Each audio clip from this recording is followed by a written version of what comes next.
Today, I'm going to recap a Korean drama romance movie released in 2018, called Be With You. A child whose mother died young was given a storybook that says his mother will come back to life for one rainy season. Will the mother really come back to life? Let's find out together. The movie opens with a story of a mother penguin who comes to spend time with her child during the rainy season before she has to go back to a place called Cloudland, which is like heaven. The story is from a book gifted to a child named Ji-hoo by his mother, who had just passed away. A year after her death, Ji-hoo and his father, Woo-jin, spend their morning in a hurry.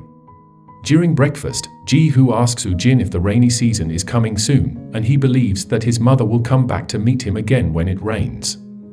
Woo-jin only says that they should wait and see.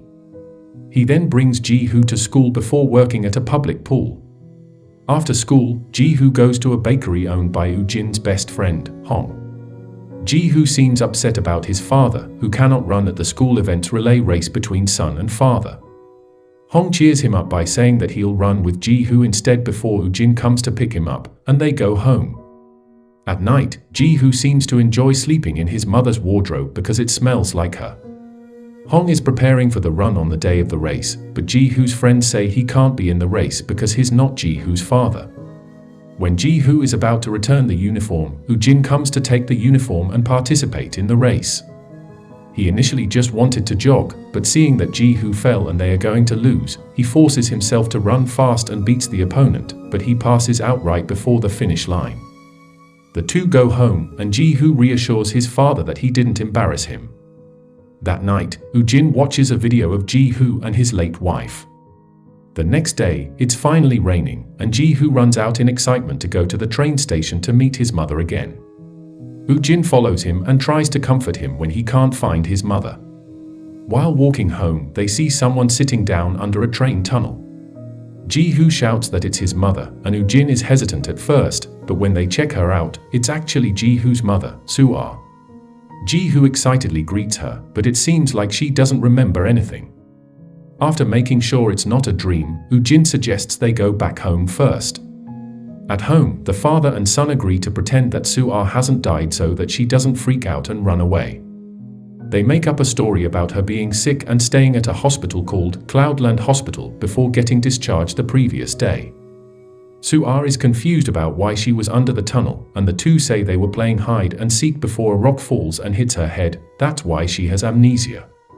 Ji-hoo sleeps with her that night, and Woo-jin makes sure that she's actually a living and breathing person. The next day starts their awkward new life as a family again. Soo-ah is still confused and isn't used to Ji-hoo and Woo-jin, but the two are excited that she's back. Soo-ah is looking through her stuff and finds her wedding ring when Ji-hoo comes home early, lying about a teacher not being present. He skips school to spend more time with Soo-ah. They play many games, but Ji-hoo always loses. When Woo-jin comes home from work, they have dinner, and Ji-hoo wants Soo-ah's cooking. When she tries to cook, the rice cakes keep popping from the pan, and Woo-jin protects her from it. That night, as she applies a salve for his burns, she asks how they started dating. Woo-jin tells a story about how they were classmates in high school.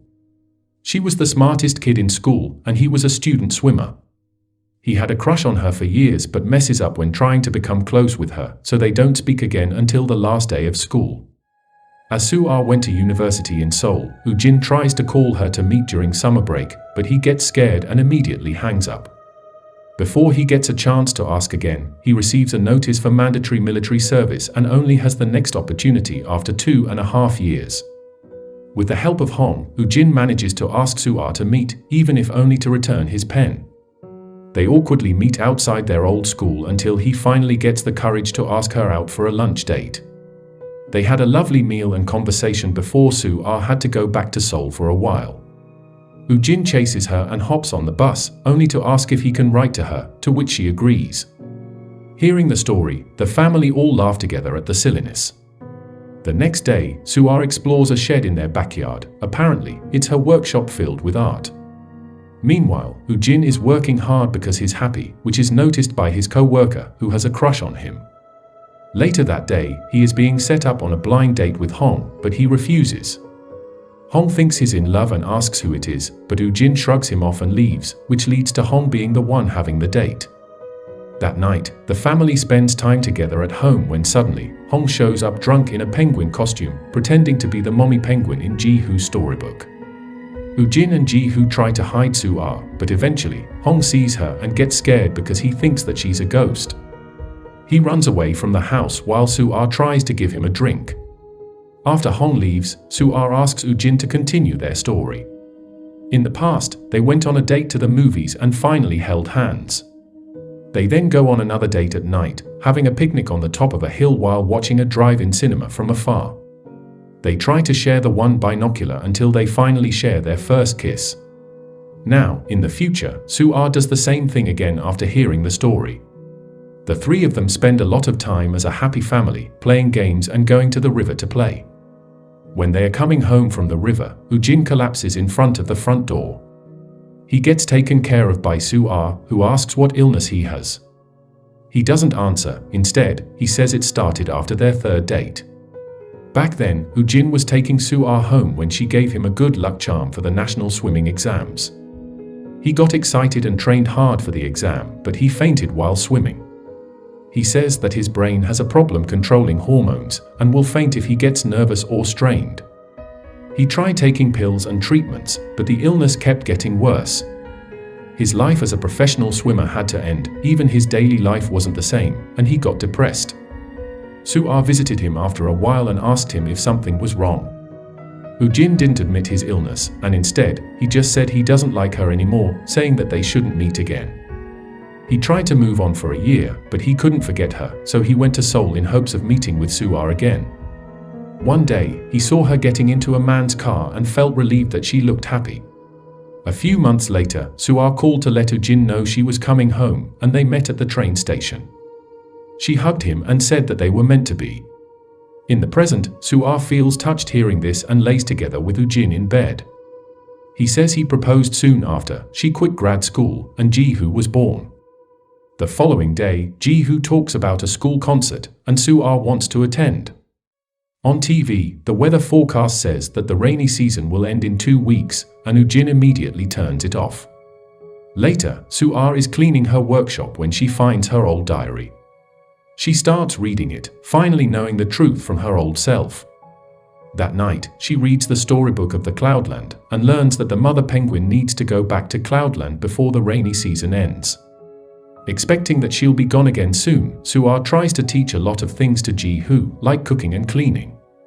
She watches a video from when Ji-hoo is a baby and cries, while Woo-jin sees her and realizes that she knows the truth. In hopes of stopping Soo-ah from leaving, Woo-jin and Hong start blocking the train tunnel with many sticks.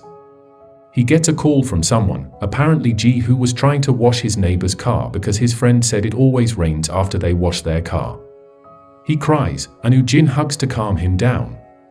The next day, Soo-ah goes to Hong's bakery. He is still a bit scared of her, but the two chat. Soo-ah says she needs to ask him for a favor that will take a long time to finish. Meanwhile, Woo-jin sees that the barrier he made has been destroyed by the rain pouring on it. On her way home, Soo-ah runs across Ji-hoo, who has been looking for her, and she says she only went out to buy a cake. Apparently, it's Ji-hoo's birthday today, and the family celebrates it at home. Woo-jin records the celebration, and they even take a family picture. He and Soo-ah chat outside, and they eventually kiss passionately, both afraid of losing each other again. It's finally the day of the school concert, but Soo-ah sees that the rain has stopped. She goes to the bus stop to call someone, but they don't pick up. While Ji-hoo is preparing for his performance, Woo-jin is about to go to the school, but someone gets injured in the pool, and he decides to save them. Ji-hoo waits for his parents to come, and Soo-ah shows up in the middle of it. The other kids explain their talents, but when it's Ji-hoo's turn, he instead says that he's good at all the things Soo-ah taught him earlier because he's going to protect his father as he promised her. Everyone in the room claps for him, including Soo-ah. Woo-jin didn't go to the concert because he passed out in the pool and got some medical treatment. When he wakes up, the concert is done, and he's frantically looking for his family. Ji-hoo is also looking for Soo-ah when he goes home. He finds her walking towards the train tunnel. He stops her and asks her to stay, but she says she needs to go now. They hug, and Soo-ah says her goodbye, but Ji-hoo says sorry because he thinks that her dying was because of him. She denies it, saying that her life without Ji-hoo will never be as happy, and that she and Woo-jin meant to be with Ji-hoo. She says she will watch him grow up from Cloudland and tells him to take care of his father well. While running towards the train tunnel, Woo-jin almost faints as he has been straining himself. He remembers his conversation with Soo-ah, promising her that he'll stay with Ji-hoo for a long time and that she'll save a spot for him in Cloudland. Woo-jin arrives at the tunnel right before Soo-ah is leaving, and we see them smile as they see each other. After Soo-ah is gone, Woo-jin and Ji-hoo are living a happier life, with Ji-hoo helping around the house and Woo-jin becoming a swimming instructor at work. One day, Woo-jin finds the key to Soo-ah's workshop, and he reads her diary. It turns out that during high school and throughout their early relationship, Soo-ah has always liked Woo-jin, but something always goes wrong. The day when Woo-jin went to Seoul and saw her with another man, she apparently saw him too and tried to catch up to him, but she got into a car accident instead. She wakes up 8 years later, where Ji-hoo and Woo-jin find her in the tunnel and spend her days until she has to go back to Cloudland, when she wakes up from her coma in the hospital. She couldn't believe it at first, but decided that she wanted to live her life with Woo-jin and Ji-hoo, even if it meant she'd die very young. The movie closes with a scene of Woo-jin closing the diary. Hong comes to bring Ji-hoo's birthday cake. It turns out that Ji-hoo is 20 now. It is the last cake and birthday card that Soo-ah asked Hong to deliver. Life and death are often unpredictable, so always cherish every moment with your loved ones because we'll never know when it'll end. Soo-ah seems to know her fate to die young, but chooses the same path anyway for her love for Woo-jin and Ji-hoo. What do you think of her decision? Let us know what you think in the comment section. Don't forget to subscribe and like the video. Thank you for watching, and as always, see you next time.